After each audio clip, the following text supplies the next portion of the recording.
Hello நண்பர்களே, என்ன பண்ணுறீங்க எல்லோரும்? சாப்பிட்டீங்களா? ஓகே. நான் இன்றைக்கு சமைக்கவில்லை. கொஞ்சம் கோவம் எனக்கு எங்கள் வீட்டில். நைட்டு ஒரு சின்ன ப்ராப்ளம் எங்கள் வீட்டில். அதனால் சம் ஆர்கியூமெண்ட். அதனால் நான் என்ன பண்ணிட்டேன்னா, இன்றைக்கி சமைக்கக்கூடாதுன்னு முடிவு பண்ணிட்டேன். ஸோ சமைக்கலை. வேணுன்றவங்க தோசை செய்து சாப்பிட்டுக்கிட்டோம், விட்டாச்சு. டீ கூட குடிக்கல. தண்ணி மட்டும் குடித்தேன். இருந்தாலும் நேற்று நுங்கு வாங்கிட்டு வந்தேன்.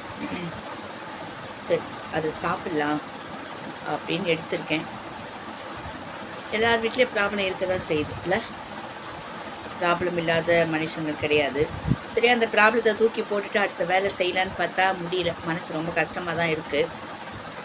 ஸோ அதுக்கு ஒரு யோசித்து அதுக்கு ஒரு சொல்யூஷனை கண்டுபிடிக்கணும் இல்லைங்களா? அது வரையும் என்னுடைய மைண்டு நார்மலுக்கு வராது. நான் எப்பவுமே அப்படி தான். ஒரு பிரச்சனை வந்துடுச்சுன்னா அதுக்கு என்ன சொல்யூஷன் என்று நான் பார்ப்பேன்.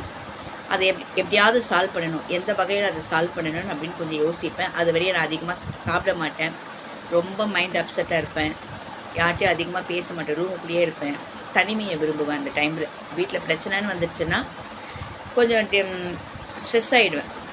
தனிமையை விரும்புவேன். ஏன்னா ஆல்ரெடி நமக்கு உடம்பு வர சரியில்லை, ஒரு ப்ராப்ளம் க்ரியேட் ஆகுது அப்படின்னா அது கொஞ்சம் என்னை ரொம்ப பாதிக்கும்.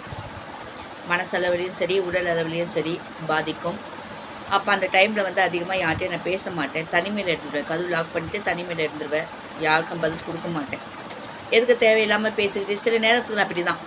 ஒரு பிரச்சனைக்கு நம்ம சொல்யூஷன் இருக்கணும்னா ஒரு 3 நாள் கொஞ்சம் அமைதியாக இருந்துட்டு அதுக்கு என்ன சொல்யூஷன்னு நம்ம அதை கண்டுபிடிக்கணும்.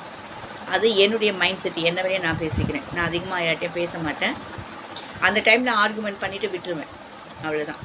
அதுக்கப்புறம் ஒரு 3 நாள், ஒரு வாரம் நான் கூட பேச மாட்டேன். 10 நாள் நான் கூட பேச மாட்டேன். அதுக்கு ஒரு சொல்யூஷன் கிடைக்கணும். அதுக்காக சரியாகவும் சாப்பிட மாட்டேன். எந்த வேலையில் அதிகமாக ஈடுபட முடியாது என்னால். வீட்டு வேலையிலையும் சரி, மற்ற வேலையிலையும் சரி. இருந்தாலும் பசிக்குமே, நுங்கு சாப்பிட போகிறேன், வாங்க சாப்பிட்லாம். என்னுடைய ராசி சிம்ம ராசி.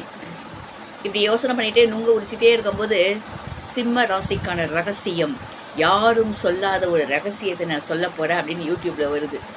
நம்ம மைண்டில் நினைக்கிறோம் நம்ம ராசி சிம்ம ராசி, அதாவது நம்ம ஒரு டிப்ரெஷனில் இருக்கோன்றது எப்படி தெரியும் தெரியல, உடனே சிம்ம ராசி அதை பற்றி சொல்ல வந்துடுறாங்க யூடியூப்பில்.